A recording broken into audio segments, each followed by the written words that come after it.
And away we go. So, good morning, good afternoon, good evening, everyone, wherever you happen to be in the world today. Welcome, one and all, to Coffee Talk. It is time once again for Coffee Talk Live, where we will be having some discussion about what is going on in the world today. We'll take a look at some clips from the news, share a little bit of dialogue with those of you who are able to join us for the live portion. And if you happen to be listening anywhere else and you wanted to join the live portion, you can find us Monday through Friday at 2 p.m. Eastern Standard Time on YouTube on Coffee Talk and Prep University. That's Coffee Talk Live or at Coffee Talk Live and at Prepper University.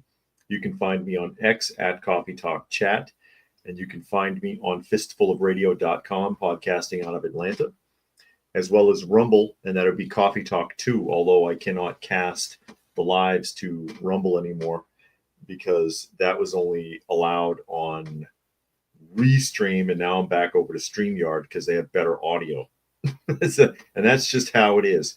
And you can see here Granny Smith, my little friend Granny Smith, and Monkey sitting there looking like a shadow on the floor, keeping me company today as we get ready to jump off and take a look at the realm of the ridiculous, and that is the world that we are living in today. I'll go ahead and say hello to some of the people that are chiming in so far in the live portion. I see Helter has joined us here today, and do let me know if my video and audio is okay. Dragon is here.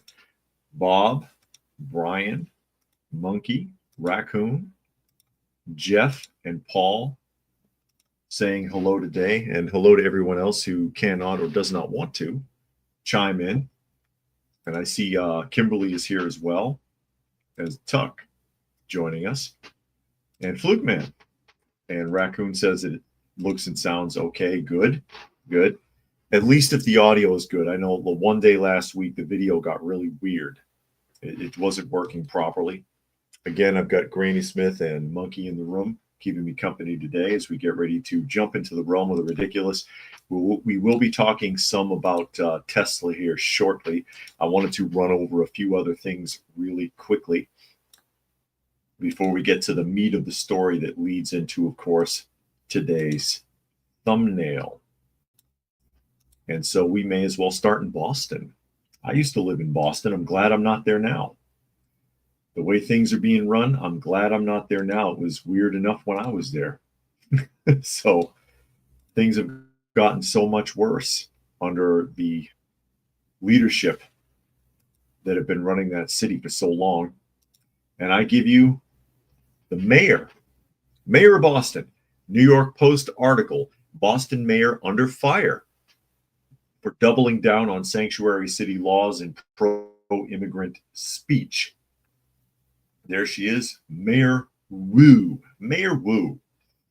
Boston Democrat Mayor Michelle Wu is taking heat from local leaders for doubling down on liberal sanctuary city laws and insisting, quote, "We stand with immigrants." I'll tell you what, why don't you go stand with them in another country? Wu has previously stated Boston will not cooperate with U.S. Immigration and Customs Enforcement operations, which she reiterated during her State of the City address Wednesday night. Quote, "No one tells Boston how to take care of our own, not kings and not presidents who think they are kings. Boston was born facing down bullies," she said in her speech. "You weren't there, Wu. You belong here," she told immigrants. Wu's speech outraged conservative local leaders who oppose shielding illegal immigrants from ICE, claiming they put Bostonians at risk. And they do. Boston's a hellhole. Massachusetts GOP spokesperson Logan Trupiano told Fox News that there is simply no justifiable reason for her to stand in the way of this critical progress. Mayor Wu must move beyond fear-mongering and the mischaracterization of ICE and federal authorities. The city's sanctuary policies have led to the release of dangerous individuals back into our communities, undermining public trust and security, according to Tupiano. And we have read those articles. Some of the first people they rounded up were in Boston, and they were very dangerous individuals. Some of them had been arrested multiple times. And League of Smoke is joining us. People that were wanted for murder in other countries and other problems like that that keep getting cut loose. Michelle Wu And this is the virtue signaling pat on the back moment that she iterates that Boston will not cooperate with U.S. immigration and customs enforcement operations. No one said you had to. Again, it's federal authority. The idea is, and we have all these mayors and governors and other lawmakers that are like, well, we're not going to cooperate. You don't have to cooperate. All you have to do is not interfere. Nowhere does she ever say, or any of them, oh, we're going to stop ICE. We are going to block federal officials, because then they're in violation of the law. But there is no regulation that dictates they have to cooperate. So again, she's putting herself on a pedestal and acting like she's doing something by claiming that she's not going to do something that no one asked her to do in the first place. Luke Man said, anyone heard about the Snow White is really bad, as people say it is. Zegler uploaded a video with tears saying people are lining up to watch it. Keeping her mouth shut would be in her best interest. Yeah, the film's terrible. I didn't see it, but for all intents and purposes, people hate it. It's because, you know, they have a standard, and the standard is the original 30s film. So when you do something, especially a live action, people are going to compare it to that standard. And if it doesn't fit, they're going to be upset. Furthermore, she's already alienated everyone by talking bad about the original film in the first place. Now she's going to sit there and cry. And by the way, Disney gave away many of those tickets. This is coming out now that many of those tickets were given away to pad numbers on opening day, which were really bad by comparison. And so far it ranks at the bottom of Disney live action remakes for opening weekend numbers. And that's on a national and international scale. But, you know, back to this. Kimberly says she's so full of it, I bet she wouldn't give them a room in her home to live in, nor would she want them as neighbors. No, of course not. And she wouldn't have to deal with it. And she knows that she wouldn't. And again, this always drives me nuts. I'm looking at the picture, and, you know, I get sidetracked by these photographs. And in the corner there, you have the sign language person, which, once again, that's why you have closed captioning. You don't need a person in the corner with sign language. That's virtue signaling in itself. This is why all televisions for decades now, since really the 80s, you could, because you could, back then you had to get a box for it, for closed captioning. Now it's built into the TVs. It has been for the last, at least the last 20 years. You don't need all that. They'll just read the closed captioning. They're blind, they're deaf, not stupid. Oh my God. Paul says there were two people in one cinema. Did you go to see it? I'm not interested. I'm not interested in seeing it. I'm not interested in seeing remakes of classic films. Sometimes they pull it off. Sometimes, like Mel Brooks, The Producers, the original one with Gene Wilder. And then they had another one that came out in the mid 2000s, like 2010, 2012-ish, something like that. I don't remember. The remake of The Producers, it wasn't bad. It wasn't bad. It still had the feel of the original film. Sometimes they can pull it off. Most of the time, when they do a remake of a classic film, they ruin it. Raccoon said if Snow White was playing in a plane, I would still walk out. Oh, no. Well, wear your parachute. And JJ's here. Glad you could make it, as well as Armored Ghost. Says watching Disney cruel and unusual punishment. Anything from after Walt's death, you're getting there. It's not the Magic Kingdom anymore. The Magic Kingdom dissolved a long time ago. It was usurped. But basically, she's still sitting there, virtue signaling, while people are out here. Oh, I love that's Boston for it. That's Boston. That looks like Government Center. Yeah, that looks like Government Center where they are right now. The last stop on the Green Line. Protesters out here next to a mountain of snow. mad at Wu. Mad at Wu.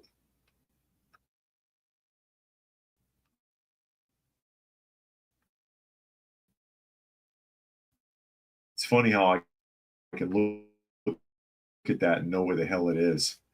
But your own constituents and other lawmakers are pushing for it. Who are you virtue signaling for? The government is not going to shield you anymore, Michelle. They're not going to shield you anymore. And Cyberjack Senior is here, says thumbs up, please, if you don't mind. And Flukeman says Mayor Adams said he's furious. His city has spent so much money on illegals. Okay, so he's angry. What's he going to do about it apart from complaining about it in public? Well, he was one of the ones that was originally begging for that money. He was one of the ones, we talked about him a lot, making fun of border states for not being able to handle it. And when they were sent his way, wet his pants. And while we're on the subject, one more on migrants, and then we'll move on. Sven says paid protesters, I'll bet. You never know. You never know anymore. And Tuck nails it, of course. He says Adams is part of the problem. He is. Adams is shady. I do not trust that guy at all. Do not trust that guy at all. We're going to jump to a Western Journal article really quickly. Trump found 500,000 migrants that Biden brought in under the radar, and now he's turning Kristi Noem loose on them. A program that the Biden administration used to bring more than 500,000 immigrants into America over the past 3 years is being abolished by the Trump administration. Immigrants from Cuba, Haiti, Nicaragua, and Venezuela were allowed in the country even if they did not have a legal visa to do so under the program known by the first letters of the nations involved. CHNV, according to the Washington Times. The immigrants who used the program to enter the U.S. have now 30 days to leave or they will be deported. The program was developed by the Biden administration as illegal immigrants were stampeding across the southern border. The program required immigrants to have a sponsor. However, investigations found that gang members at times sponsored fellow gang members and that the program had little oversight of the immigrants after they arrived in the U.S. Let's be honest about it. They had no oversight, okay? We all know this now. Nobody checked on these sponsors. Nobody checked on these sponsorships. Nobody followed it up. Nobody checked to see where these people were. Nobody gave them background checks. Someone filled out a sponsorship application and they snuck them in. End of story. Now they've got 30 days to leave or they're going to be rounded up and thrown out. Homeland Security Secretary Kristi Noem said in a notice that ending the program complements and underscores the administration's pivot to a foreign policy that prioritizes the United States' interests in a secure border.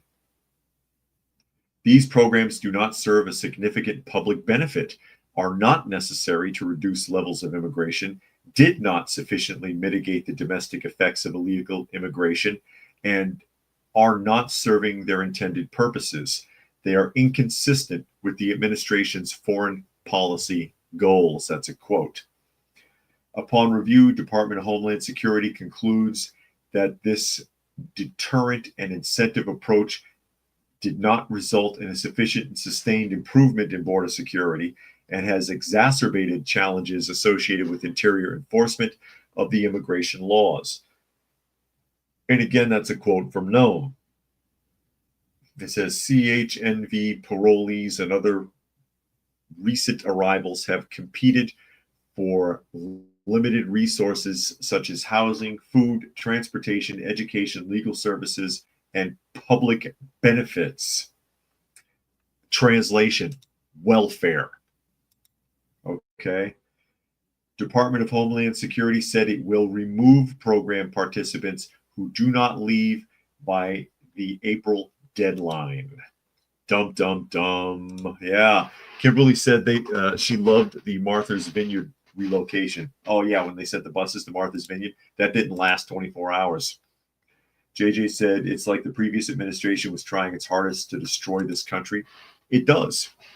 It does look that way, doesn't it? And there is the old concept that in order to build something new, you have to destroy whatever is old and build something afresh on top of the rubble. And I, you could almost make the argument that that's what they were going for, but a lot of the damage that was done isn't going to be recovered from. It can't be recovered. Flukeman says, do you think it's acceptable there should be a law and the system outside the government reach? You can stop paying tax if 50.0 or 50.1% citizens are against politicians without worry being accused of tax dodging. Well, I mean, a lot of the taxes that we have, we never paid before anyways, and they were imposed on us during wartime with the guarantee that they would be deactivated after the war, and it never was, such as property tax and income tax. And if we can get the country stabilized, they can walk that back. They can walk that back.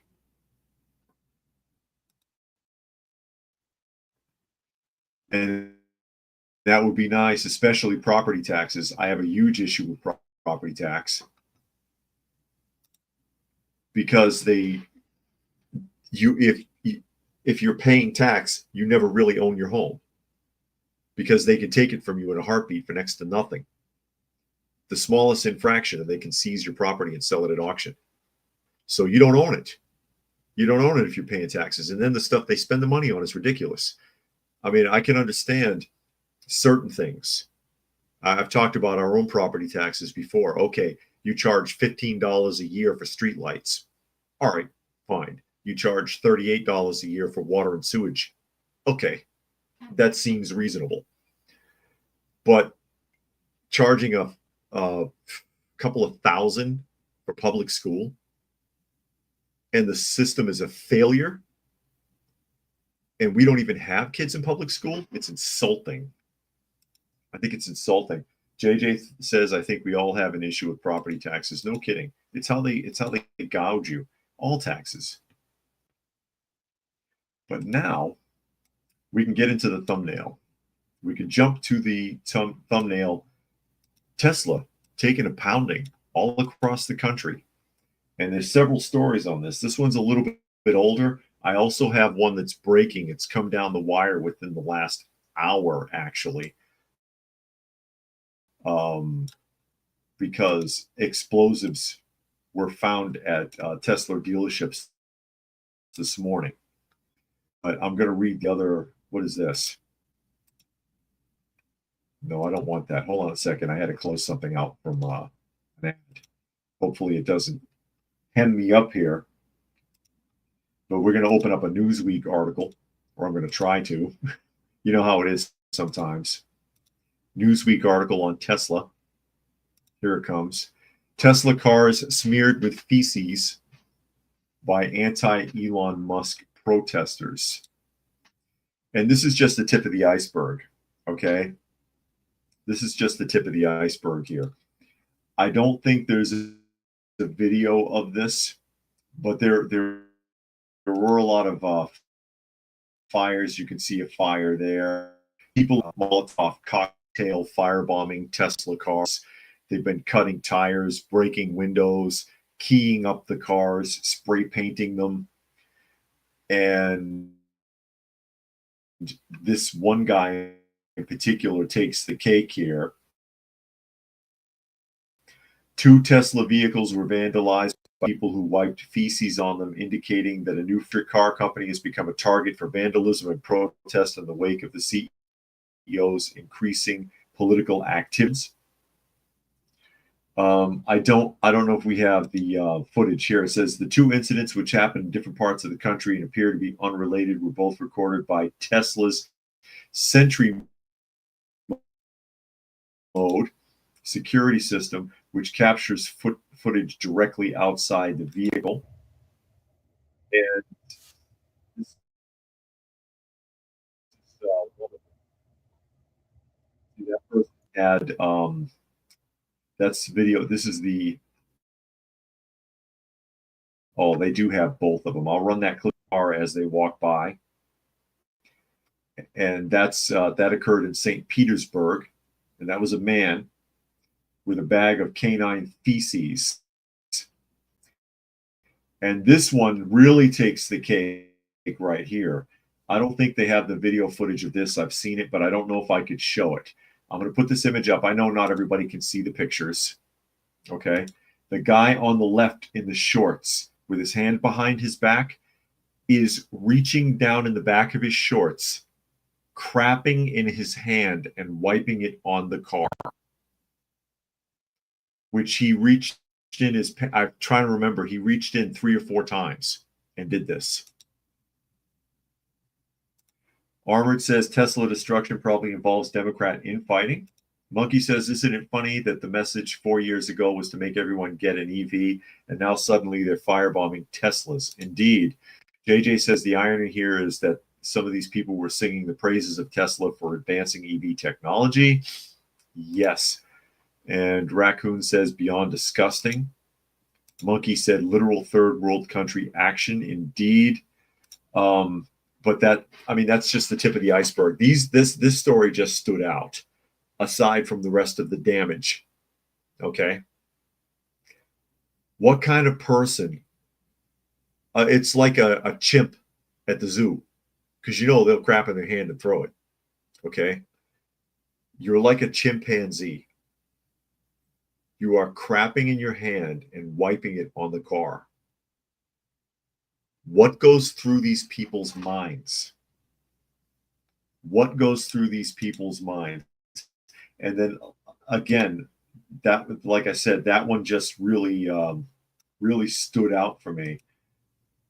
As you can see in the next article, though, it's just the tip of the iceberg. Brian says, "Don't shake hands with them." Yeah, no kidding. That's setting the precedent for wearing gloves and wearing masks again. People like that. Fox News article here. Tesla vehicles and dealerships have been targeted with arson and gunfire and other vandalism in at least 9 different states. So after nationwide incidents targeting Tesla electric vehicles, dealerships, storage lots, and charging stations, the FBI on Friday warned the public. Since January of 2025, Tesla electric vehicles have been targeted in at least 9 states. The incidents involved arson, gunfire, and other vandalism, including graffiti expressing grievances against those the perpetrators perceived to be racist or fascist or political opponents, according to the FBI. The attacks, which some are calling domestic terrorism, not some, the FBI is. So depending upon the severity of the damage that is done, you could be facing domestic terrorist charges. Come after the company's CEO, Elon Musk, was appointed by President Trump to lead the Department of Government Efficiency. Doge is tasked with slashing wasteful federal spending, blah, blah. We know that. So where are we here? Fox News Digital previously reported several Teslas in Las Vegas set on fire with Molotov cocktails. The guy who did that set himself on fire by accident, actually. He burned himself really bad. And an Oregon Tesla dealership was shot up. A second Oregon Tesla dealership was damaged by incendiary devices, and several Tesla charging stations were set on fire in Massachusetts. Those responsible for the criminal acts against Tesla appear to be lone offenders who target the properties at night, according to the FBI. Individuals require little planning to use rudimentary tactics, such as improvised incendiary devices and firearms, and may perceive these attacks as victimless property crimes, according to the FBI. The agency urged the public to exercise vigilance for suspicious activity in areas occupied by Tesla dealerships or Tesla-related entities, i.e. charging stations or you park on the street or whatever. It's incredible. And actually, there's been a few people.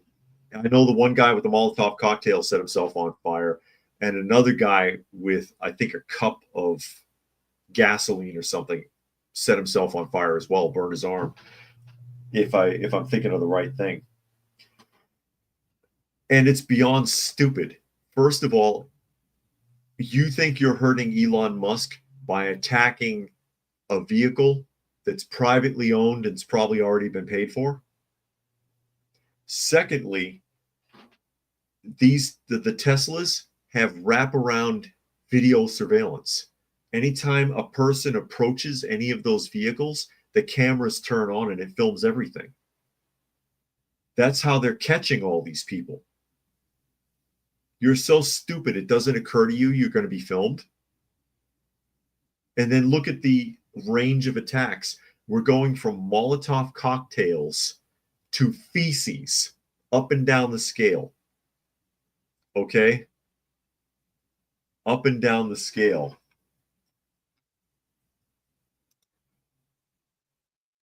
Armand says these people don't even need drugs to do what they do. EDS is natural to them. Yeah. Was that Elon derangement syndrome? I'm guessing. It's incredible. It's so foolish. It doesn't occur to them they're being filmed. Never crosses their mind. Plus, they're doing something violent and stupid. The thing that gets me, too, these are the same people that during the Trump administration the first time around, or no, I'm sorry, when Trump lost to Biden in 2020 and told us all to sit on our hands. Oh, well, you know, Biden's your president now. And I want someone to demonstrate where so-called far-right extremists behaved like this during the Biden administration. I'll wait. And don't tell me January 6th, because it was no insurrection. Disorderly conduct, trespassing, sure, I'll give you that. A handful, because it was a vast minority of Trump supporters, Republicans, MAGA people, far-right extremists, whatever you want to call them. That was just a pocket. That was a handful of people by comparison at the Capitol protesting. Besides that, all right, I'll accept that one. I'll tell you what, I'll even accept that one. For the 4 years, where were all these dangerous MAGA far-right extremists? Where were their bullets? Where were their Molotov cocktails? Where was their feces smearing on vehicles? Where was that behavior from people that you keep telling us are dangerous? Now you don't get your way, and the peace, love, harmony, and inclusion people are the ones out there being violent, destroying property, and being disgusting.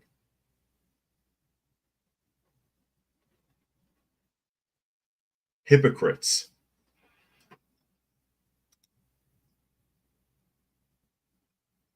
Absolute hypocrites. And probably, in many cases, attacking the property of people that would support most of their beliefs.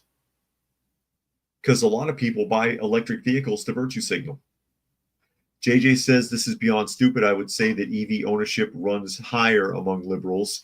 They're only yeah, there you go. They're only hurting their own. They're only hurting their own. No, Fluke Man, it was not melted chocolate. Tuck says that these dipshits never seem to grasp that Molotov cocktails have some pretty specific design, transport, and deployment. They think they can just scrounge some from Dad's shed and win a war. Yeah. Raccoon says, why are people against Doge? He's exposing money waste using our taxes. What's not to like? Because they buy into the ideology that's being spoon-fed to them by activists and by the mainstream media. Oh, he's hurting children. Children are starving in third world countries because US aid was shut off, and they never got that food. They never got that medicine. I, these are people that watch The View and cry. Armin says this is like when people dumped Russian vodka. That's right, when the conflict started, just a virtue signal. Yeah, and most of it wasn't even Russian. Paul says, can they get his fingerprints? I don't know. Would you want to collect those fingerprints? I don't think I think I would take a pass on those fingerprints. I think I would take a pass. It's enough that it's on video, and these people are getting caught. They're getting caught. Stupid. Freaking stupid. It's incredible. It's absolutely incredible. What they're putting through, what they're doing to people, the risks that they're taking to prove what? I mean, how childish of a mentality do you have? That's kid stuff. That's the attitude of teenagers, 13 and 14-year-olds who are upset at their neighbor and toilet paper their house, or paint something on their door, or tip over their garbage cans, or cut the end off their garden hose. Stupid kid stuff. Only these people are like my age. You know, it's like, why didn't you ever grow up? Why didn't you ever grow up? This is what you're going to do? This isn't the apocalypse. Why are you out burning cars? I mean, seriously. Seriously. And this is breaking. This one, like I said, came down the pipe within the last hour. And this, I think this is another Fox News. Fox News article. Incendiary devices were located at a Tesla dealership in Austin, Texas. That was this morning when they went to open the place up. Okay. And yeah, there's Puck. He says cats. Yes, I have one. I have Granny Smith in here keeping me company. Keeping me company. So here we go. Incendiary devices were discovered at a Tesla dealership in Austin, Texas, Monday morning. According to authorities, the latest in widespread acts of violence targeting the electric car maker. Bomb squad removed devices without incident after they were discovered at the dealership along US Highway 183 in Austin. Police said the investigation remains open and there is no further information available for release at this time. Well, if it's the dealership, I'm sure there's film footage. So Tesla security has been spotlighted after nationwide incidences targeting the electric vehicles dealerships, storage lots, and charging stations in protest of Musk. Okay. So far, 3 individuals have been charged in a federal case after using Molotov cocktails to attack Tesla properties around the country. They face charges that carry a minimum penalty of 5 years and up to 20 years in prison. And this is a quote from Attorney General Pamela Bondi. The days of committing crimes without consequence have ended. Let this be a warning. If you join this wave of domestic terrorism against Tesla properties, the Department of Justice will put you behind bars. And that sucks because then that means our tax dollars are going to pay for these idiots to get 3 hots in a cot. Incredible. Armin says Coffee Talk Show has both Tuck and Puck. Yeah, there's one person here called Tuck, and there's one person called Puck. Well, I call him Puck, but that's not how that would be pronounced. I just don't want to say it. Anyways, Monkey says, I don't know if these people got a brain, but they, and I don't advocate for it, should go for the Tesla factories, not dealerships. Yeah, good luck. Why? So they could be shot by security? Hey, let's just leave that right there. But again, these are the same people who want diversity, equity, and inclusion, who want peace and love. Jesus is love. And the left just wants everybody to get along. And then look how they act. Look how violent they are. Look how nasty they are. Wiping feces on cars? Who does that? Even a teenager wouldn't do that. I would hope. I would hope.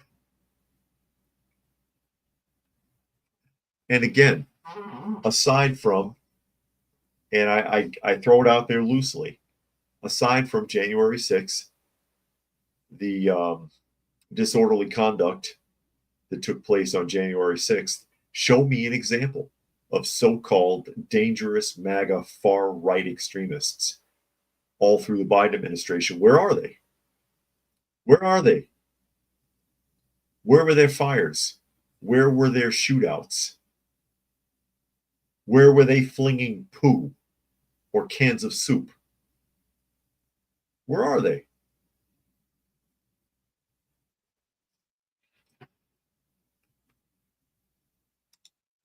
I didn't see them. Maybe I missed something.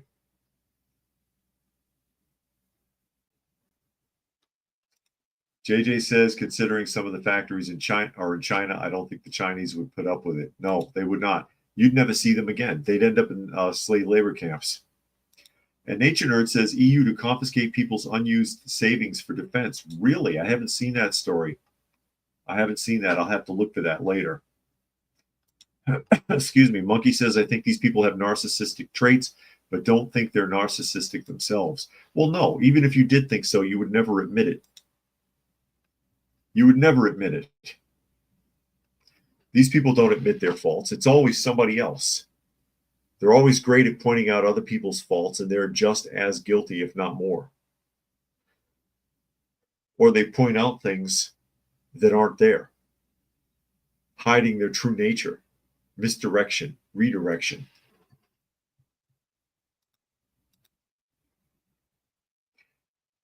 And Puck says leftist democracy right out of Mein Kampf. You know, you can't sell that book internationally. If I had a copy of that and I put it up on eBay, I could only sell it in the continental US. It can't be shipped overseas.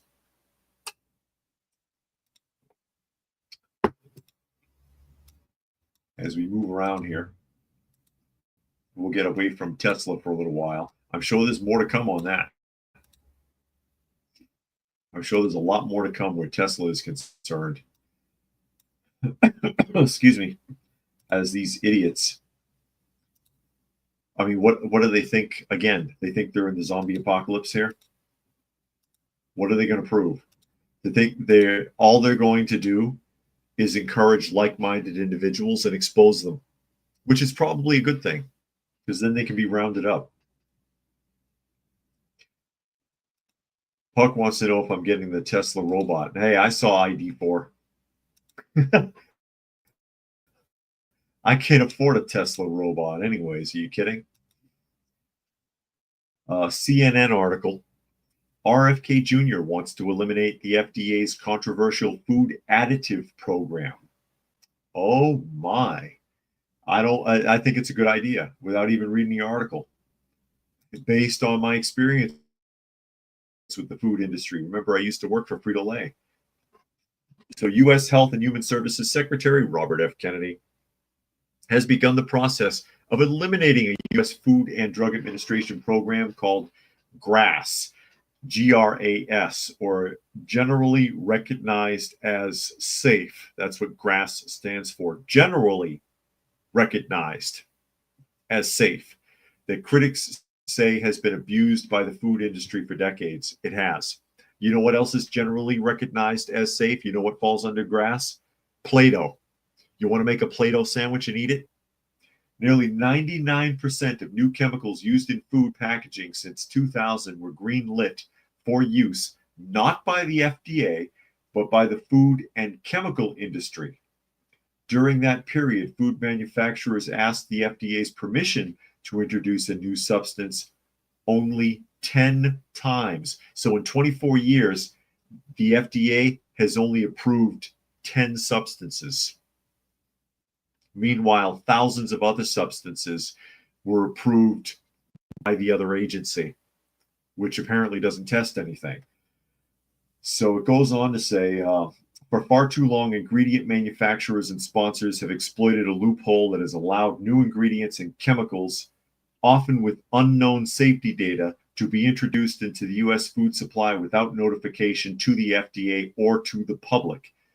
Oh, that's a quote from Kennedy. I should have done his voice. Eliminating this loophole will provide transparency to consumers and help our nation's food supply back on track by ensuring that ingredients being introduced into foods are safe.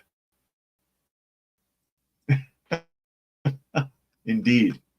And they're in an uproar about this, of course, because that means they're not going to be able to get their grift or graft, some people call it. Lawmakers aren't going to get their kickbacks. And Tuck says he loves Fritos.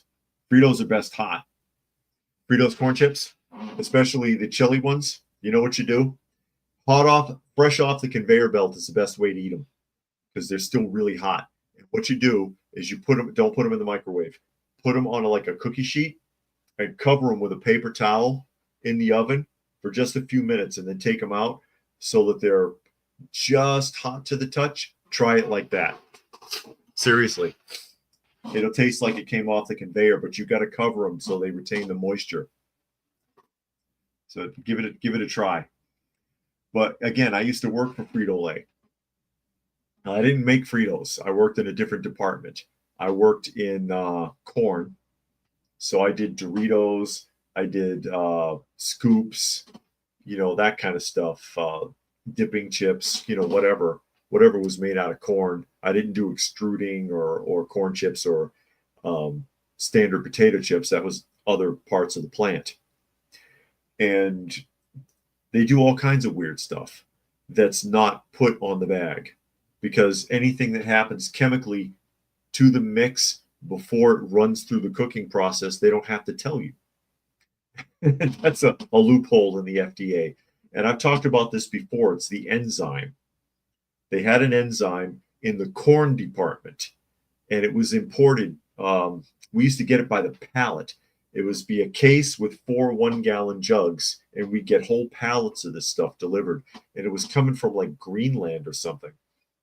And I know it was a Nordic country. I forget. And we would pour it into this machine that operated a drip system.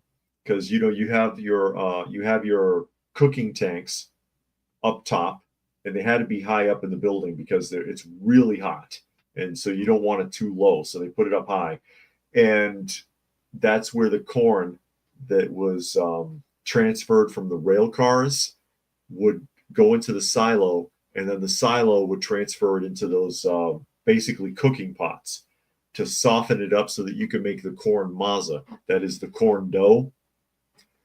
And when it had real grinding stones inside the machine.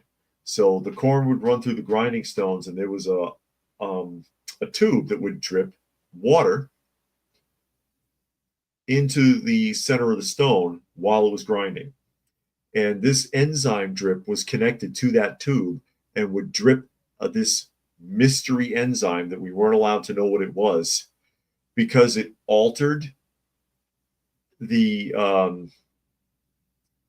FDA information on the other side. So when whatever it was that you were reading on the list of ingredients and other information, something wasn't there because they did that should have been. I don't remember what it was. I don't remember, but something wasn't there, and it had to do with the frying process. It would alter the chip before it went through the fryer, and it would change the numbers on the other end that was required by law to put on that FDA information. And it's perfectly legal because it was done before that process.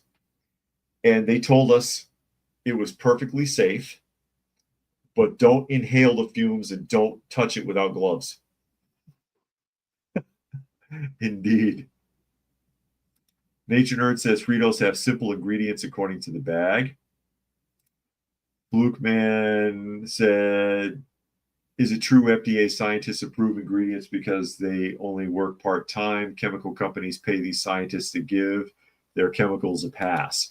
You can buy your way into it. That's what the drug companies do. They do their own research and submit their own research with a big check. That's part of the problem, and that's what FDR Jr. is trying to fight here. Did I say FDR? RFK. I'm getting my presidents mixed up. Tuck says he was building a new bakery next to the existing bakery, Merida in Rocky Mountain, North Carolina. One day they brought us hot dogs and burger buns straight off the line. It was the best. And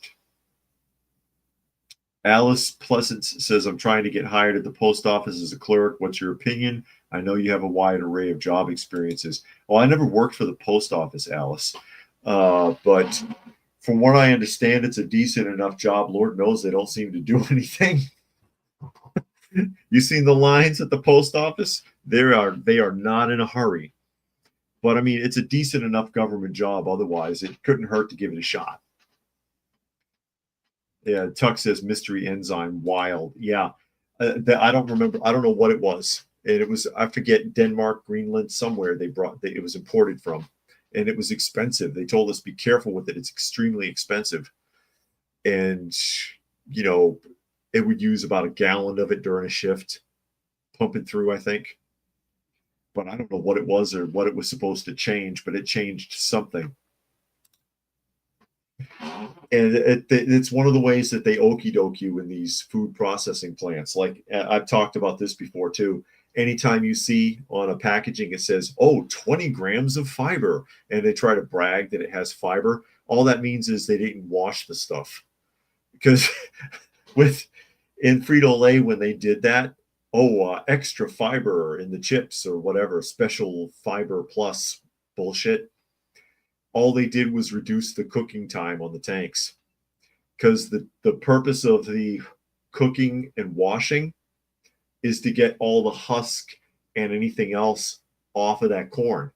So if you don't fully cook it, it still has corn husk on it when it's run through the maza, and that's your fiber, because fiber is just undigestible plant matter, which is good for your body because it cleans your body out. But they're not being honest with you about where the fiber comes from. But again, that happens before the cooking process, so they don't have to tell you. And Nature Nerd says the FDA needs to be shut down and replaced. Yeah, it should. It's got to be built up from the ground up. It's another agency that needs to be completely torn apart. And the USDA. All of these government agencies, really, they need to be ripped to pieces and rebuilt from scratch. And I don't know if we have enough time. I don't know if 4 years is enough, and I can only hope that J.D. Vance makes it next time, and that he continues what's been started, or else we're never going to get back on track. It will slide. One slip up, we'll be right back in the Biden administration or something like it. So JFK Jr. wants to do away with that process whereby some subsidiary that gets paid off makes the decisions. And I've mentioned this before also, and that's what Monkey is saying here. I'll give credit. I'll give the EU credit when it comes to food regulations, but that's it. The UK being the second highest for food additives is around 300. But in the US, it's over 10,000. So how do we go from number one being like around 10,000 to number two being 300 and then going down from there? It makes no sense. They're putting way too much trash in the food that's dangerous. And people eat it because they don't know any better. They don't know any better. So yeah, absolutely tear that down. It's incredible. You don't know what you're eating. And it's the other one too that I've been noticing a lot popping up, erythritol. Erythritol, which is supposed to be a natural sugar alternative. It's organic. It's or it comes from nature, and it's natural, and it's gluten free, and it's like, yeah, but do you know what it is? Nobody knows what erythritol really is, and you're seeing it popping up in a lot of foods because it's considered to be natural. You know what else is natural? Gravel. Wood is natural. You want to eat some wood? You want to tear some bark off a tree and munch on it? Dirt is natural. Get a spoon and go out in the yard.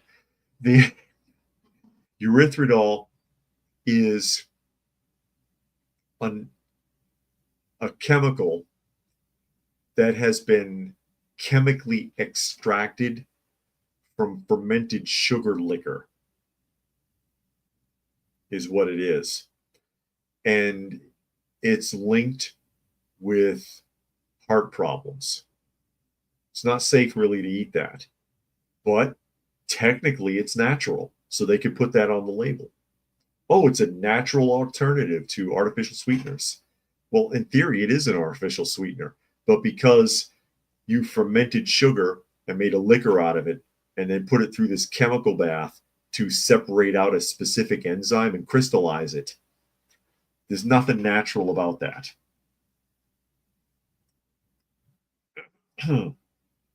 There's nothing natural about that at all. At all. But yeah, you don't know what you're eating half the time anymore. You really got to be careful, folks.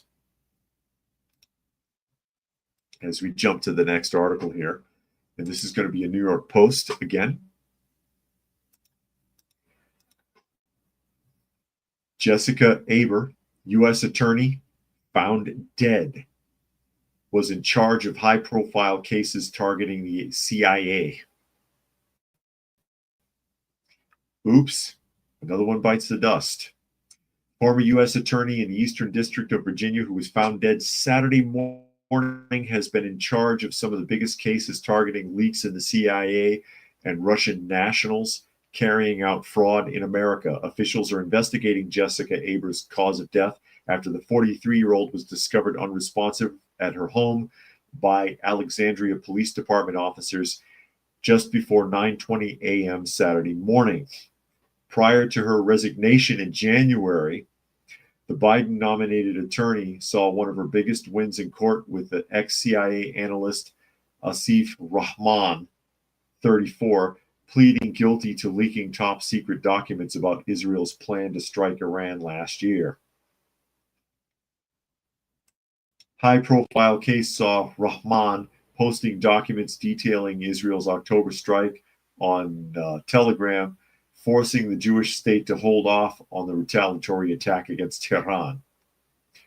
And it goes on here. It says Aber also led the case against Elaview International, a Virginia-based company whose two senior executives were accused of running 3 different schemes to illegally transship sensitive American technology to Russia.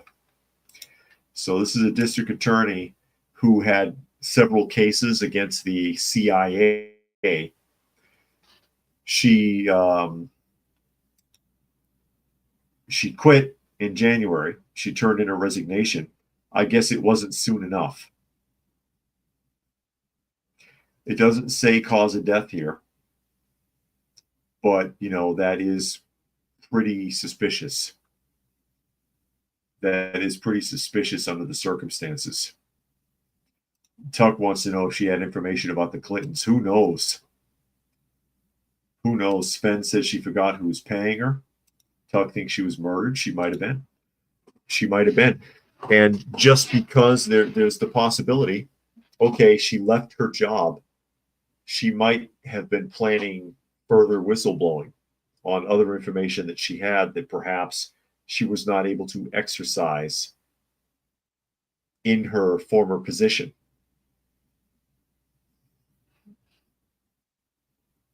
Lucky thinks that she shot herself in the back.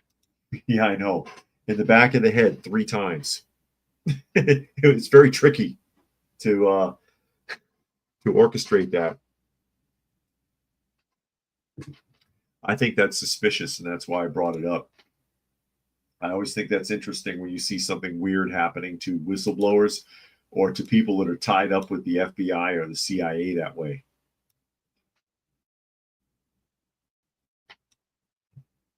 Incredible. Still no idea what happened to her, though. No idea what happened. Because it doesn't really tell you. It doesn't really tell you. Now, I'll give you one more. One more here. The parting shot. Kind of ties into what we were talking about earlier with home ownership and how they can just snatch it out from under you for taxes or for other bullshit. This is a MoneyWise article. South Florida man fined $1,097,000 by Oakland Park for violations committed by a prior owner.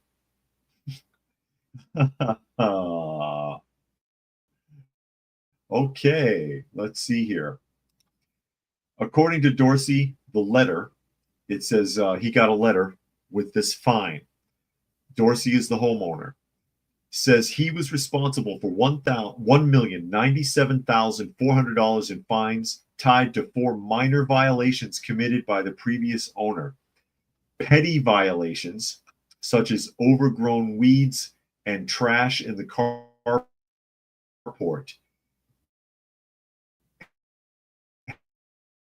had grown due to accumulated penalties. Holy shit, that's a lot of penalties. Property because they let it build up. They were cleaning out old files, came across my file, and that's how this started, according to Dorsey. After receiving the letter, Dorsey contacted the city explaining he couldn't afford to pay more than $1 million in fines, and a city official suggested he negotiate a settlement with the collection agency. Instead of doing that, Dorsey contacted Patrick Frazier from 7 News Miami, asking if this is any of this is even legal. Okay. This is the response. Yes, the government agencies do not have to notify a new owner about fines, allowing them to grow. However, the city cannot do this to Dorsey because he bought the property in a foreclosure, which legally wipes out any existing liens and fines the city might have had. Okay. Now, after that was reported, because this was highlighted on 7 News in Florida, the city dropped it. So basically, they hit this guy with over $1 million in fines, which was mostly fees, penalties, and interest on bullshit charges for overgrown weeds from who knows how long ago from a previous owner. And then when he called the city and said, hey, what the hell, what am I going to do here? They were like, oh, well, suck it up, pay it, or try to negotiate. Basically, it would have boiled down to the city seizing his property and selling it at auction. All right. But miraculously, because he called a news agency and they highlighted this, suddenly they decided to drop the whole thing because the news agency, News 7 Florida, was able to demonstrate that they didn't have legal grounds to do this. So basically, they were poised to screw this guy over if someone didn't call him on it. And we're supposed to trust our local government. I just wanted to point that story out because I thought it was really interesting. How local government will try to stick it to you.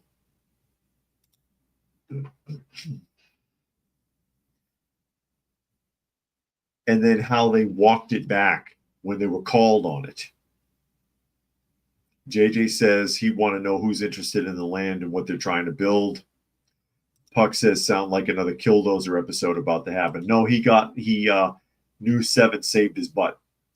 So he doesn't have to, the city walked it back after it was pointed out. But you can't tell me the city did not know that he wasn't legally obligated to pay that. Oh, my God. Seriously. And here is your debt clock, everybody. I know you were curious. With Doge currently sitting at a projection of $238 billion in savings. $238 billion in savings and counting. And poised to get much larger, I can well imagine. So with that, we are at the top of the hour. So I will go ahead and start signing off. Again, you are listening to and or watching Coffee Talk, and you can find the live portion Monday through Friday at 2 p.m. Eastern Standard Time on YouTube on Coffee Talk and Prepper University. You can find me on X at Coffee Talk Chat. You can find me on fistfulofradio.com. This Granny Smith knocked out.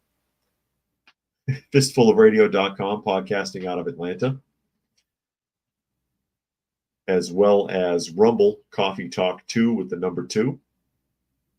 So thank you, everybody, for joining us here today. As always, hope you got something out of the conversation. And we will catch you again tomorrow.